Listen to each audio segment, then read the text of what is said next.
Today is a big day, ladies and gentlemen. We finally get to use the CNC machine for the first time. I feel like I've been saying that for the past 4 videos, but we actually get to today. Oh, I don't know why I'm so nervous. I think it's like I'm so excited that I'm gonna be really sad if something goes wrong, which makes me nervous. We'll be fine. We'll be fine. The air compressor is compressed. We have that hose hooked up to the plasma cutter, which is down there. I think another part that makes it so exciting is that A, I've never used the CNC plasma cutter, but B, I've never used a plasma cutter, period. I've never cut metal with plasma before. Like, that's crazy sounding. This plasma cutter actually came with the CNC machine, so it's pretty much directly plug and play. They work great with each other. This thing has a regulator that should be at 75 PSI. Yep, okay, all that looks good. We have that torch running all the way up here and into that, which is all good. All the wiring's done as well. Everything goes to the motors, and for the 17th time, I just want to let you know that I built this table by my goddamn self. Piece by piece! Every single time I talk about the table, I have to mention that. Pat myself on the back. I'm proud of that. I mean, like, I followed step-by-step instructions, so it wasn't that hard, but still, I'm proud of myself. This little black box is actually an additional add-on that's called a THC module, which isn't quite as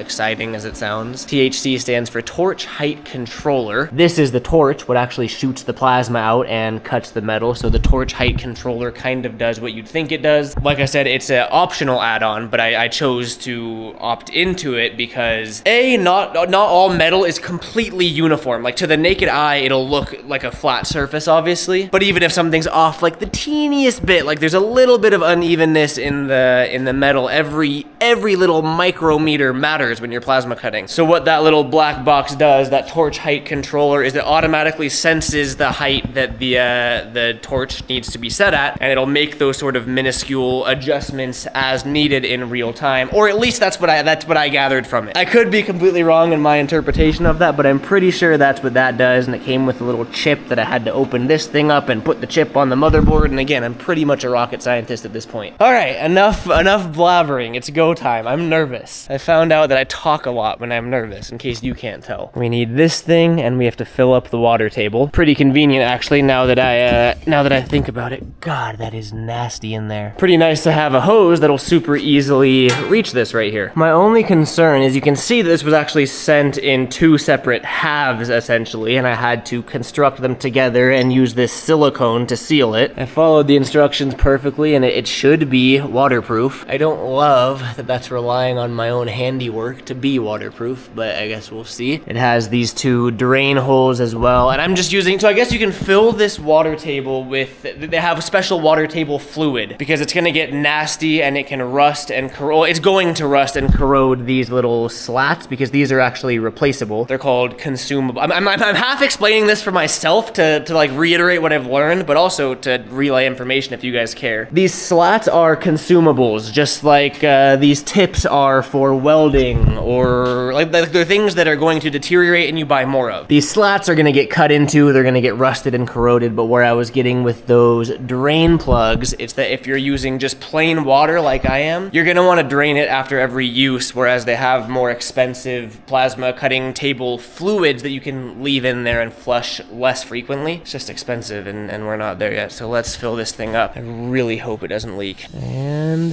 the water is on. First, we're making sure that nothing's coming out of the drain, which it looks like we're good, and then we gotta make sure nothing goes from that seam. Check this drain too, just make sure nothing's leaking out of those. I've been told that I'm supposed to fill it until about a ½ inch from the top of those slats, give or take. Oh man, I'm so excited to cut something. All right, the water table is filled. We did have a couple leaks that I've gone through, and it was all just like loose connections. Both of these drain plugs were just not fully tightened, so we had a little bit of leakage, but I tightened those up and we are good. That seam down the middle is completely dry. We have a perfectly uniform level of water, and now I'm gonna call in my friend for a lifeline. Little bit of backstory about the homie Jordan, who I'm about to call. I've never actually met him in person, but he's been extremely helpful on this whole fabrication journey. He actually reached out to me on Instagram after watching one one of my YouTube videos, and he has the exact same plasma table as me. He does metal fab work for a living, like as a profession. He's been walking me through on Discord calls how to use Fusion 360 for CAD and CAM and to actually make these things to cut out, because that's gonna be a goal of mine, obviously. So I told him I wanted to call him for my maiden voyage so he can kind of walk me through it all. What up? Yo, I'm filming now. Is it cool if you're on camera? Yeah, for sure. Say what's up to the internet. What's up? Jordan is walking me through the break-in. What's it called? I think you're testing your torch height. I'm testing the THC module I was talking to you guys about, but apparently it's gonna blast, and I want to film it. Warning: in the next step, fire control will dry fire your plasma torch over air and okay, blah blah blah blah. I have to look at the torch to make sure it's fire. This is the first. I've never fired any plasma torch before ever. Maiden voyage. I don't know if you guys can read that. I have to click this torch fire button while I'm looking at that to see if it's actually firing. It's gonna blast. I'm gonna set you guys close. Here we go. Why isn't the air turning off? Oh, that's so stressful. That was, okay, I'm still on the phone with Jordan. I started panicking because the air wasn't turning off, but he said the air continues to flow through it to cool the torch down. But I saw the arc, it worked. I gotta do that 2 more times just to verify everything's working on the computer. So enjoy water puddling and splashing. All right, last one. All right, we're good. Test number 1 is complete. That was the first time I've ever fired this, and it worked, which is cool. It said the THC module is functioning perfectly. All my voltage is correct. I asked Jordan, I showed him everything. He said it all looks well, looks good. I'm not used to like having water splash around me while I'm working, but he said that's all chilling to get wet. If I really care, I can dry it off, but who cares? So Jordan, what is next? Is it just go time to put something in there? Yeah. It's time? It's time. Oh, it's time. All right. Jordan's the one that helped me design that subscribe thing that we made in the 2 videos ago, but we're not printing that one or cutting it or whatever it's called today. I downloaded a cow, as you can see, because it's the first file that I found online that just had everything ready to cut. Jordan helped me, you know, make sure all the settings are right. We have our cow and we have our piece of material that we're gonna cut our cow on. It's an 11 gauge piece of steel, and he said I'm good to go, but I want to do a dry run really quick just so I can show you guys. So if I click this dry run button and then I click start, Jordan? Yeah, do it. Dry run is selected, and then we click start, and it'll do it just minus the air and plasma. So we click start here, and you can see it's gonna start doing these holes there, and then you can see it kind of correlating over here. So this would be it cutting out the outline of the cow. Oh, that's gonna be crazy. I don't know why I think this is so crazy, man. Yeah, so I mean, it's gonna go. I guess it's time. All right, it's time to do our first, whatever opposite of dry run is, wet run. All right, we're at work 0. It's centered. Everything is good. I guess I'm gonna set you guys down. Or I guess I can carry you guys because I'm gonna have my visor on so I can look at it. So I just click start, Jordan. It's time to do it? Yeah, do it. Oh man. All right, here we go. Click and start. 3, 2, 1. Visor's going on. Here we go.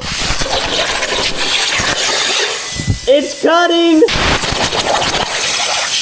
So those were the 4 holes. Oh, now it's doing the cow. It's doing it.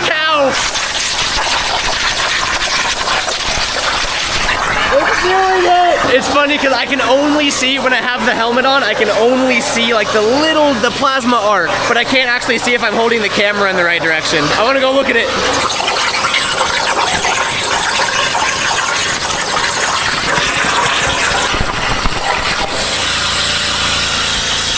It's done! I made a cow! I made a cow, Jordan!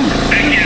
I did it! Hold on. Oh, let's see if it came out. I think I did it. Yo! Hold on, I gotta pull this thing. It's probably gonna be hot as shit, right? I gotta take this thing out. Wow! We have a cow. Okay, that's not too bad. Whoa! Look at that! Dude, we made a cow! Look at my cow, Jordan! We made a cow! I have never in my life been more hyped on a metal cow. Look at this thing. Dude, why is cutting metal so sick? I gotta show you guys my cow out here in the sun. Well, I put it in the shade. Hold on, where's the sun? The sun is setting because it's a beautiful day because I made a cow, that's why. It actually cut really good. Like, I don't know what I was expecting. I was showing Jordan this. Do you see the sort of like frayed, oh, see, it peels right off. It's called dross, he told me, which is like what's it called? Like excess material. Like if you're using flux cord welding, it's like the little balls you get. You don't want dross is the point of it, but sometimes you get it if your settings aren't right. And there's front dross or top dross and bottom dross or front and back dross. The 4 holes, which I'm assuming are for mounting your cow, they have a little bit of top dross, but you can literally see I'm picking it away with my fingernails. Like sandpaper or a scraper would get that right off. And the back is actually pretty damn flawless. Like, I haven't cleaned this up at all, and I mean, that is a cow. You can see how filthy it made the water just with one cut. And Jordan was showing me his table, and it looks just like a crusty rust machine, but I mean, it'll get dirty. I'm not I'm not worried about that. That's why I wanted to film my first one though, is because it was the break-in, you know, I had to. Here's our reverse cow. That's what it cut the cow out of, and I mean, that's really abnormally cool to me. At the end of the day, the machine functioned perfectly. It did exactly what it was supposed to do, but it's so cool. I'm gonna get addicted to this, I can tell. I wanna clean my cow up. I wanna get rid of all the, not all the dross, there's really not that much, but I wanna get rid of it and then spray paint it, and then I have a cow. Oh, this is cool. I'm just really quickly going over the cow with some steel wool, because there was the Sharpie on it that said 11 gauge that I'm just scrubbing off. All of the dross just flaked right off. I thought I might have to use the grinder to like grind it off, but it fell right off. So yeah, I mean, there she is. She is now officially ready to be a painted cow. This is so sick. At the end of the day, my first cow can only be one color, and it's obviously gonna be bright yellow. I was gonna make it gold, but I feel like yellow is like the most poppy, standout color I could have, and I want my cow to stand out. The amount of joy that brought me is probably unhealthy. I made a yellow cow. Ladies and gentlemen, I have officially made my new most prized possession that I have ever owned in my entire life. It is my yellow cow. It's definitely not dry yet. It definitely wasn't dry on the back. I mean, the back is gonna be against a wall anyway. Oh no, I put a fingerprint in it. Oh, what have I done? The tail has a fingerprint in it. I'm so impatient. This is fine. Drastic times call for drastic measures. It has to go in here permanently. The cow is going to live on forever. It's gonna go right here. Yep. Make sure she's level, or at least level enough.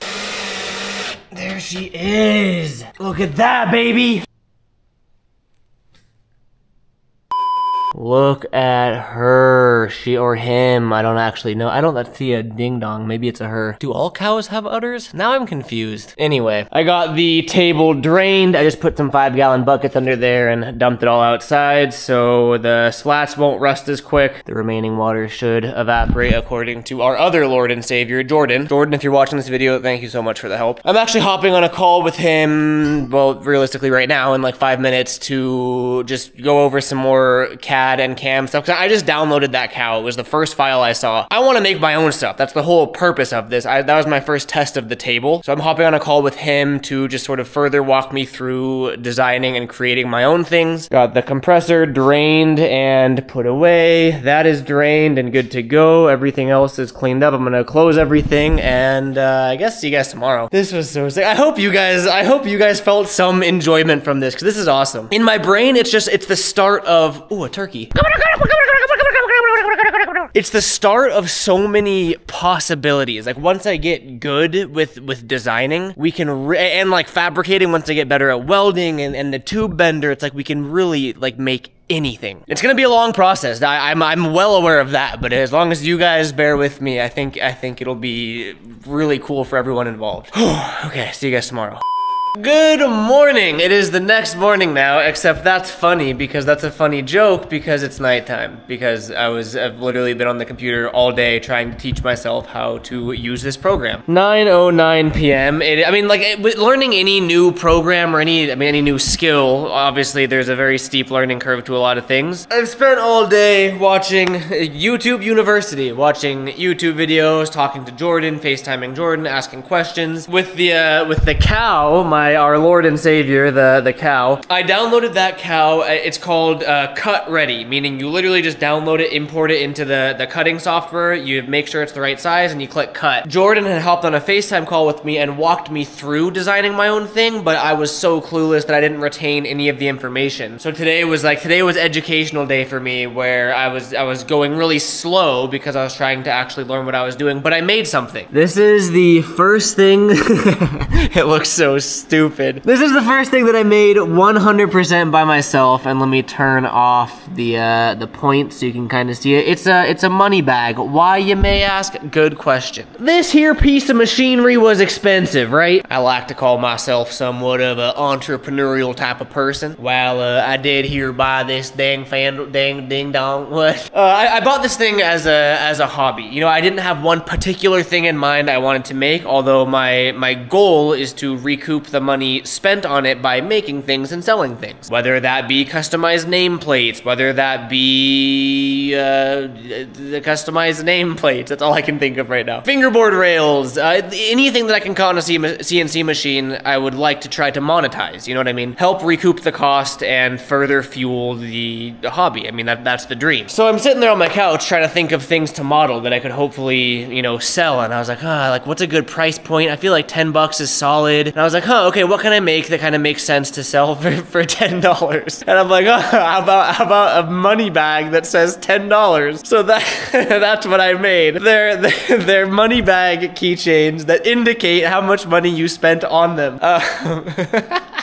That's so stupid. So, like I said, I designed this all myself. I brought in a image of a money bag, and then I traced it out, and then I brought in some text, and I made the text, you know, a stencil text so it'll cut. And then I went through and I learned, I'm speaking out loud here, I'm teaching out loud. There's CAD and CAM, and I want to say CAD is computer-aided design, CAM is computer-aided manufacturing? Don't quote me on that. This was the CAD aspect of it, the actual designing of it. I can extrude here and kind of show you what it would look like in 3D, if that makes any sense. So it's this keychain that you spent $10 on, get it? But that's just the design. You can't really do much with the design because just like the CNC router, you have to tell it how and when and what to cut. That's where the CAM comes in. So we go here to manufacture, and this was the confusing part to me, but I essentially told it what to do. I don't know if you can see these arrows here, but like the red arrows inside there indicate it's cutting on the inside. On the outside here indicates it's cutting on the outside. That's where the torch is going to follow, if that makes any sense. Doesn't really matter if it doesn't. I learned, or I'm learning, I should say. My goal is to turn this sheet of, it says 16 gauge on it. It's not. I measured it. It's 12 gauge. It's very thick and heavy. My goal is to turn this into a bunch of those little $10 keychains so I can take that money and buy more metal and make more things and then sell those things. It's a cycle. I need to fuel the metal addiction. So this is going to be my first unaided, unassisted cut. And I'm nervous. All right, I'm gonna walk you guys through this because I'm also walking myself through this. This is the program that we use to talk to the CNC machine. So I have to load that file in. I called it 10 bag because it's, you know why. Open that up and there is our 10 bag. The thing is, we only have one of them, and I want to fill up this entire sheet with a bunch of 10 bags. There's a way to do that. I have to figure it out. I think it has to do with this patterning. So yeah, okay, there's rows and columns. I should probably know the difference between those. One is vertical, one is horizontal. I don't know if you guys can see any of this, but one of them, the width is 2.3 inches, the height is 2.9 inches. So doing some quick math, we should be able to fit 10 columns and 4 rows. And if we generate that, we have that. that? 20, oh, it's 25. I did the math wrong. Okay, hold on. We gotta do 9 and 3. There we go. All right, that is how many 10 bags we can fit onto there. Oh my God, I don't wanna waste that metal, man. I guess, okay, so here's what we're gonna do. I gotta zero everything. Oh, I gotta make a checklist. Set program origin. We're selecting this bottom left one here. So essentially what I did is I set that bottom left point to be the starting point, essentially, like where the 0, 0 is. Meaning now I gotta bring that torch over to the correlating corner in real life. And we do that with the arrow keys. So I'm just kind of bringing it on over until it lines up with where I said it was. You can see the torch is in that bottom left corner now. And then I click 0 all axes. And now you can see those white lines is where the torch is. So now if I move the torch around, you can see that white line moving, and that should correlate exactly with that. But I don't know if anything that I'm saying is sticking. It doesn't have to. I'm saying it for me. Someone might find it interesting. I just learned all this today. So just to verify, we're gonna take that white line all the way to the end of our 10 bags, which in theory, that should be right near the end of our sheet, which it is. We're in the safe zone. Clicking go to work 0 should take us back to that bottom left corner, just like that. And just for safe measures, we're gonna do a dry run, which is no air, no plasma. It's just, it's what it's going to do. So you can see it tracing all of them out. I mean, I don't think I'm gonna wait for the whole dry run to finish. I say we just do it. I'm gonna put this thing on so I can monitor it. I don't know, this one's gonna take a while, I think. This is by far I should probably do a test first, but I'm not going to. All right, here goes nothing. Dry run is off. Go to work 0, we're all centered, all is good, and it's go time, baby. 3, 2, 1. We are officially cutting, ladies and gentlemen. Oh, I looked at it, I'm blind, I can't see. I think it's actually, I really should have tested this first. I really want to look at it with my bare eyeballs, but I can't. All right, there's 2 down. This might take a little bit. We made what, like 14 of them or 20 of them or something?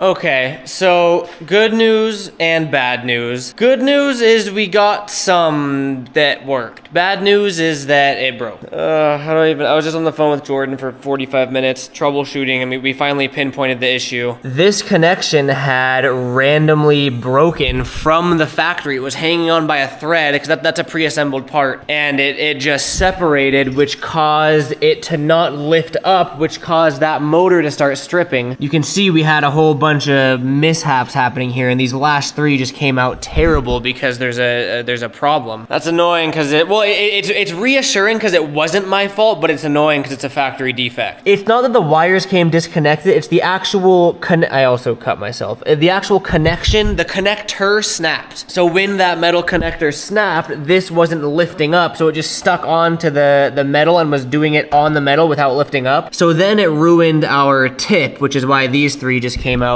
trash, and I have to order new tips before I can cut anything else because that ruined them. So kind of, I mean, it's all, at the end of the day, it's all scrap metal. It's a learning experience. Like it's just a delay. Most of our little cutouts are actually in the water, so I'm gonna drain the water, start cleaning up. I'm literally covered in blood and water, and I feel disgusting. I think we got 1, 2, 3, 4, 5, 6. We might have got like 10 before it shit itself, so let's clean everything up and evaluate.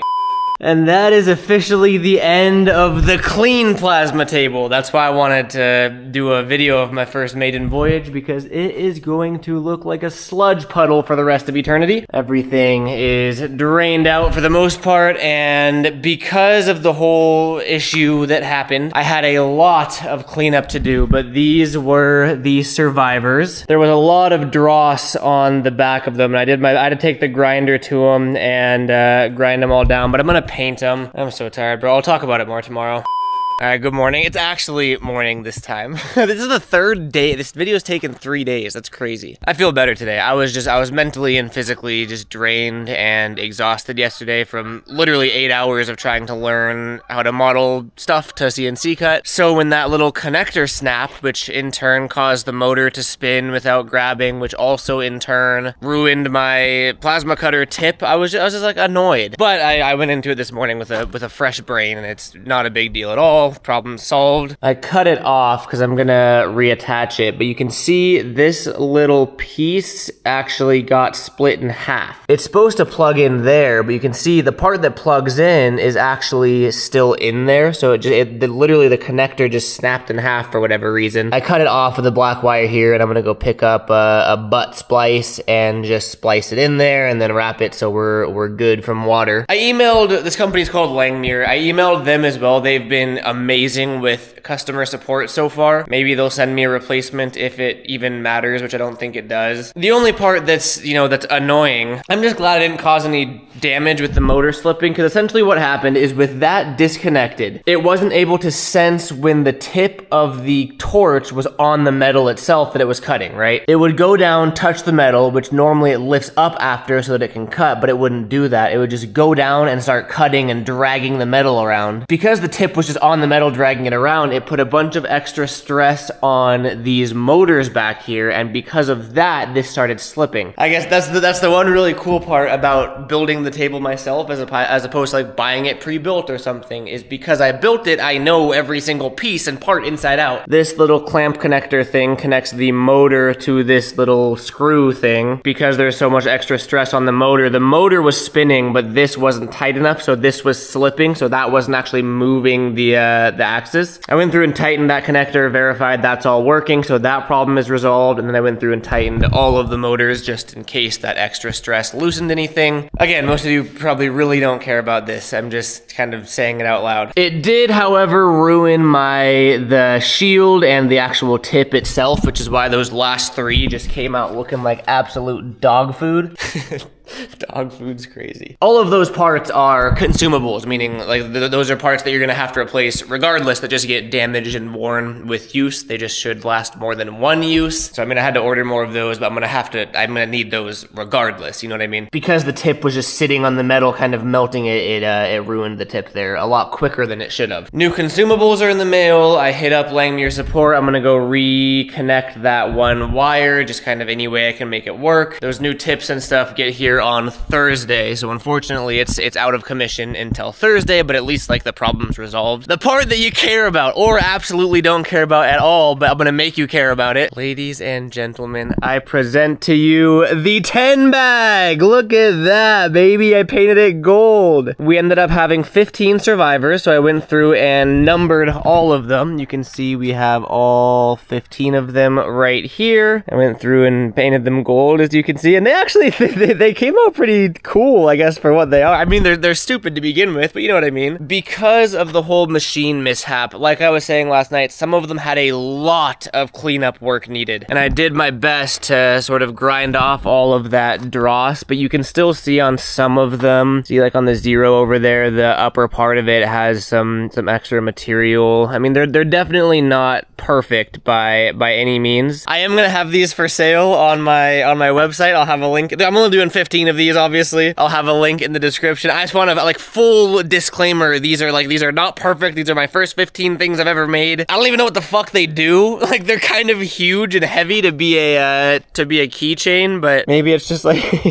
maybe it's just a desk ornament. I don't know what it is or what you're gonna do with it. It's the most impractical thing you'll ever spend $10 on, but it's going towards material and just what, it's all going back into the hobby, into the projects. I just they're just fun. They're just 10 bags. Yeah, see this one, number 10 out of 15. This one still has some, you can kind of see some dross that I just couldn't grind off of the back. So again, I'm reiterating here that they are not perfect. Your $10 10 bags may not be flawless. They will not be flawless, actually. I'll tell you that much. So that's just your disclaimer before buying. I just picked them all up. They're heavy. I mean, it's made out of 12 gauge steel plate, so it's not like a super thin sheet metal. you know? They may be really like stupid and pointless, but at least they feel decent. Like they're not just like thin scraps of metal. So I like the weight of them. One of these golden elite 10 bags could be. Tell all your friends you spent $10 on an amateurly cut piece of metal. I dare you. Do it. Link in description. I'm saying link in description as a joke, but it's not a joke. Please buy these. Thank you guys for watching. This video, it's kind of all over the place. It was like pure excitement when we did that first cut of the cow, and then just pure sadness when the machine broke, and now today, like, we have a resolution. So that's nice. I'm gonna go fix that wiring issue. Hope you guys enjoyed the video, and I hope the 15 of you that get your elite 10 bags enjoy them. Curious to see what you guys do with them. Probably nothing. Thank you for watching. See you next video. Peace out.